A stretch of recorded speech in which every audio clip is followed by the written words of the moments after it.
Hi everyone, welcome to my channel. Today, we're diving into one of the most disturbing cases in modern psychology. A story that is as tragic as it is horrifying. There exists in psychology a phenomenon known as a doll syndrome, which describes a morbid obsession, an unhealthy and consuming fixation of one person on another. The term itself takes its name from Adelie Hugo, the youngest daughter of the renowned French writer Victor Hugo. Adelie was not only exceptionally beautiful, but also a talented pianist. Yet the torment of unrequited love gradually unraveled her mind. Her infatuation became so all-consuming that it poisoned both her life and the life of the man she pursued relentlessly. For 43 of her 84 years, she lived behind the walls of a psychiatric hospital, a testament to the dangerous extremes of human obsession. While the condition, being so intensely consumed by another that emotional control is lost, is surprisingly common, it can escalate dangerously. Experienced psychologists can intervene in many cases. Sometimes hospitalization or more intensive therapy is required, and in the rarest instances, obsession tips over into insanity, driving a person to desperate, unpredictable, and often cruel acts. The case of Emma Ljungstig in 2008 shocked Europe and left an indelible mark on Swedish forensic history. It was one of the most brutal attacks anyone could imagine, a crime born out of obsession, rage, and meticulously calculated cruelty. Initially, the perpetrator's insanity was suspected, and without hard evidence, authorities were tempted to close the case. But the truth could not be concealed for long. Emma, a young woman from Stockholm, born on February 16, 1985, had grown up in a simple household as the younger of two daughters, alongside her sister Kathina. Her adolescence was unremarkable, ordinary and quiet, a prelude to the dark events that would later unfold. At 19, she married Nicholas, her high school sweetheart, and soon became a mother to a son, Max. A year and a half later, she gave birth to a daughter, Saga. Though the couple now had children, their youth and inexperience made everyday family life a battlefield.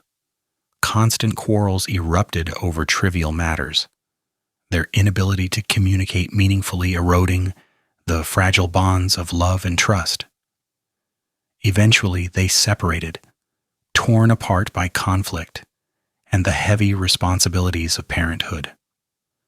Custody battles ensued, acrimony mounting as each parent sought control of their children's lives.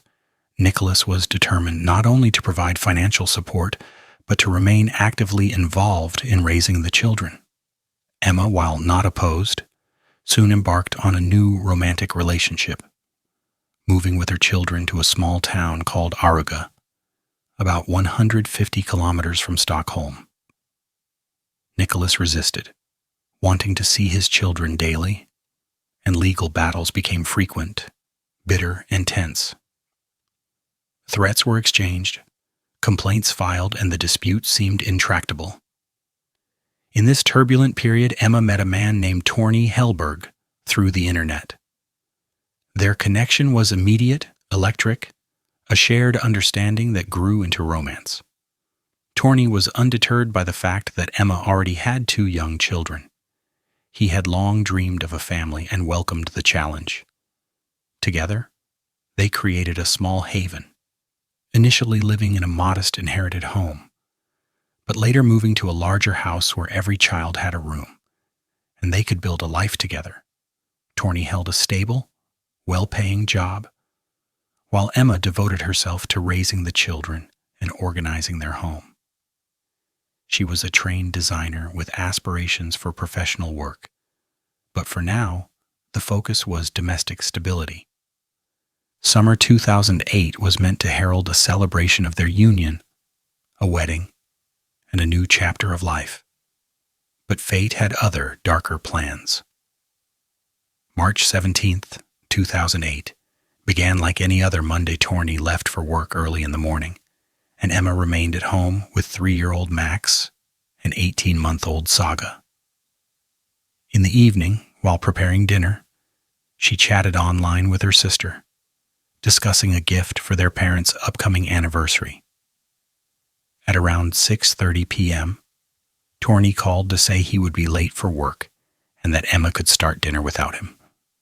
Their conversation was brief, mundane, and routine. Emma fed the children, resumed her messages with her sister, and then at precisely 7:07 p.m., their communication abruptly stopped. Kathina noticed the sudden cutoff mid-message and felt a chill of unease. She called Emma, but there was no answer. When she tried Torney, he reassured her that everything seemed fine. Emma was probably busy with the children and would return the call shortly. When Torney finally arrived home, he found the front door unlocked, a detail that immediately unsettled him. Stepping inside, he was met with chaos. Initially, he assumed the mess had been made by the children while playing, but his instincts screamed otherwise. The floor was stained in ways that no playful hands could have made. Then he saw her, Saga, lying on the floor in a grotesque and unnatural posture, her tiny body submerged in blood, her face and head unrecognizable. A few feet away, Max lay in similar horror, his skull fractured, his lifeless body a stark contrast to the innocence of his age. Emma herself was sprawled across the floor, face disfigured, blood covering her in a nightmarish tableau. Torney's world collapsed in a moment, his hands trembling as he dialed emergency services, screaming the names of his beloved. Paramedics and police arrived swiftly, but the scene they encountered defied belief. All three victims were still alive but barely clinging to life. Open head injuries, severe brain trauma, and massive blood loss left no room for optimism. Max and Saga were in critical condition. Even survival would have meant a lifetime of medical dependency. Emma's state was grave but stable, stabilized under a medically induced coma as doctors fought desperately to keep her alive. Meanwhile, forensic experts combed through the carnage, trying to reconstruct the events that had unfolded in what they soon realized was no more than 13 minutes. The weapon, presumed to be a heavy, blunt instrument like a hammer, had vanished from the scene, taken by the perpetrator. The brutality indicated personal motives, deep-seated malice, and an understanding of the victim's routines. From the outset, suspicion fell on Torney himself. The ex-boyfriend, the one person most intimately connected to Emma, could it have been a domestic dispute that escalated to carnage? Yet Torney's alibi was airtight, late at work, confirmed by colleagues, and captured on multiple CCTV cameras en route home. Despite this, he was questioned in painstaking detail, recalling nothing beyond the routine, until he arrived at the scene and confronted the unimaginable. The investigation widened.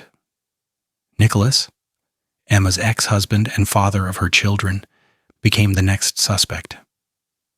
Their relationship had been tense post-divorce, custody battles ongoing, and threats exchanged. But once again, alibis held. Nicholas was 120 miles away on a business trip, corroborated by multiple sources. Law enforcement, desperate for any clue, scrutinized footprints, shoe prints, and minute details in the chaotic scene. A challenge compounded by the presence of paramedics, police, and family members who had moved about during the initial emergency response. They feared for Emma's safety. The survivor could identify the attacker, making her the target for further violence. A 24-hour guard was posted outside her hospital room as neighbors' testimonies hinted at a short, fragile figure in dark clothing wandering around the house earlier that evening. The investigation was only beginning, but a chilling image began to take shape. A young woman, silent, observing, waiting for the perfect moment, Who was she, and why did she seek to destroy a family that had done her no harm? From the very first frames of the surveillance footage, Torney's face went pale, the color draining as recognition struck him with chilling clarity. The figure, short and frail yet deliberate in movement, triggered a memory he had tried to bury, a name he had feared. Christina Schurer, his former girlfriend, a woman whose obsession had long surpassed reason and morality, born in Hanover, Germany in 1977. Christina had experienced an unstable childhood, abandoned emotionally by her father, and left to navigate the world alone, a factor that seemed to have deeply affected her psyche and cultivated a willfulness tinged with darkness. Her teenage years were marked by ambition and independence, yet beneath the surface simmered a complex and fragile emotional core. A scholarship took her to the United States as part of an exchange program, where she lived in New York and absorbed culture, education, and the broader world. But the lack of familial grounding left cracks in her mental framework. By the summer of 2006, she had taken a position as a tour guide on Crete, immersing herself in the beauty of the island while traveling across Europe for expeditions, all of which should have shaped her into a grounded adult. Yet the arrival of Torney at the hotel marked the beginning of a chain of events that would spiral into obsession and murder. At 26, Torney was youthful, charismatic, and unsuspecting. Christina, nearly 30, seemed captivated instantly. Their affair began intensely yet briefly, confined to the duration of Torney's vacation. But it planted seeds of fixation in Christina's mind that would fester and grow uncontrollably in the months that followed. When she later arrived in Sweden, claiming to visit, to reconnect, and to reclaim what she believed was hers, Torney was cautious but polite, underestimating her intensity. She manipulated, persuaded, and stalked him, refusing to respect boundaries he clearly and repeatedly established. Her calls, messages, and unexpected appearances escalated into intrusion. She presented herself uninvited, pressed for reconciliation, and fabricated impossible lies, including the existence of a son supposedly born of their brief liaison. Torney, advised by Emma to exercise caution, probed the story, asking precise questions about birth dates, hospitals, and medical history, and quickly realized the fiction of Christina's claims. Yet the danger she posed was tangible, her persistence unrelenting, and the warning signs unmistakable. Someone whose obsession overrides empathy, morality, and human decency can become a formidable threat. Investigators, once they traced her movements, discovered that Christina had vacated her Swedish apartment abruptly, fleeing to Germany. But the trail of evidence she left behind painted a stark picture. Photos of Torney, Emma, and the children meticulously collected, notes detailing daily routines, internet searches on evading detection, committing a murder without leaving a trace, all pointing toward premeditation of the most horrifying kind. Her obsession had metastasized into the calculated planning of a crime, one that would leave scars too deep to ever fully heal. The Swedish police, coordinating with German authorities, managed her arrest, and Christina's defiance was striking. Calm and composed during initial questioning, she repeatedly requested contact with Torney, as if oblivious to the gravity of her actions, her demeanor alternating between serene calculation and chilling detachment. The forensic examination of her belongings revealed both disturbing intent and methodical preparation. Her laptop contained folders explicitly cataloging images of her future victims, labeled with taunting, threatening captions. The search history revealed an alarming interest in techniques for hiding crimes, diverting suspicion, and evading legal accountability. A hammer, missing from her toolkit, matched the presumed murder weapon in size and configuration, providing circumstantial yet compelling evidence linking her to the scene's surveillance footage further revealed multiple trips to Aruga prior to the attack, her presence unexplained, her motives initially opaque, but in retrospect, unmistakably tied to stalking and preparation. This web of evidence, although circumstantial, constructed a narrative of obsession that escalated to unprecedented violence. For Emma, awakening from a medically induced coma, the realization of what had occurred was an agonizing process. Her mind initially refused to accept the unimaginable, the loss of Max and Saga. Repeated attempts to inform her were met with denial by her own cognition, as if the brain itself shielded her from unbearable trauma. Weeks passed in a liminal state of partial awareness. The struggle between memory, reality, and protective denial, creating a psychological battleground where each revelation brought fresh agony. Eventually escorted back to her home, Emma's return triggered the full recollection of the attack. The sight of her destroyed home, the memory of the knock at the door, the shadowy figure of Christina entering with lethal intent, all converged, forcing a sudden confrontation with the horror she had survived by mere seconds.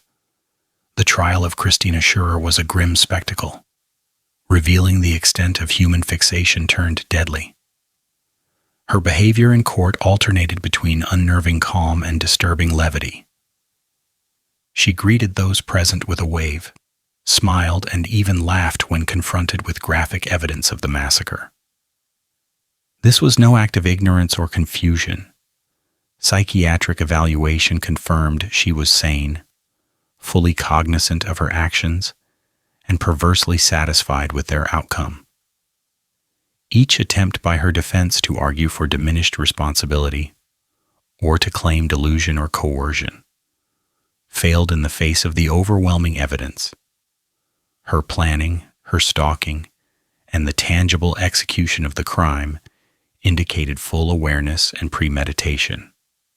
Her sentencing reflected the severity of her crimes.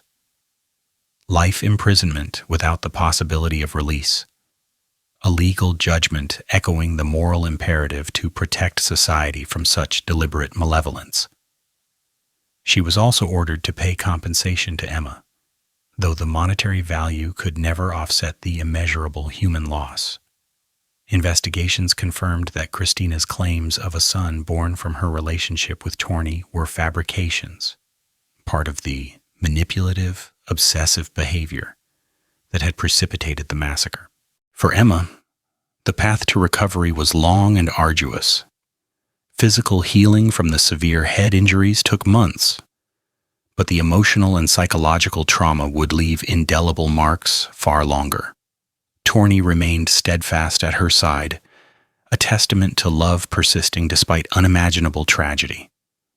Together, they rebuilt their lives, eventually marrying in 2010 and raising 2 children. New heirs whose lives were marked by the shadow of what had occurred, yet whose presence offered a fragile hope, a continuity of family beyond destruction. The story of Emma Youngstig and Christina Schurrer is more than a tale of crime. It is a vivid exploration of obsession, the limits of human patience, the consequences of unchecked fixation, and the resilience of those who survive. It serves as a chilling reminder that obsession, when nurtured by rejection and delusion, can metastasize into acts so horrifying they defy comprehension, leaving scars not just on individual lives, but echoing through the community, the courts, and the very understanding of human psychology. In revisiting this case, we confront the delicate boundary between admiration and fixation, between love and lethal compulsion, and the terrible costs.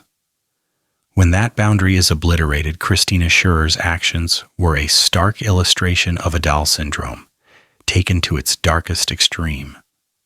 The transformation of obsession into premeditated violence, the turning of human attachment into a weapon and the unrelenting, calculated pursuit of control over another's life, regardless of the innocent lives in the path of that destruction. It is a story that continues to resonate, studied in psychology and law enforcement as a grim but instructive example of how obsession can escalate beyond warning, and how the human capacity for both love and cruelty can manifest in ways that are simultaneously fascinating, terrifying, and profoundly tragic. As we reflect on this case, we are reminded of the fragility of normalcy, the perils of unchecked human emotion, and the resilience required to reclaim life after encountering the unimaginable Emma's survival and eventual recovery, supported by those who loved her, underscore the enduring human will to overcome even the most violent and senseless acts, to create new beginnings from the remnants of a shattered past, and to honor the memory of those lost by living fully, courageously, and with awareness of the dangers that obsession can harbor in the shadows of the human heart.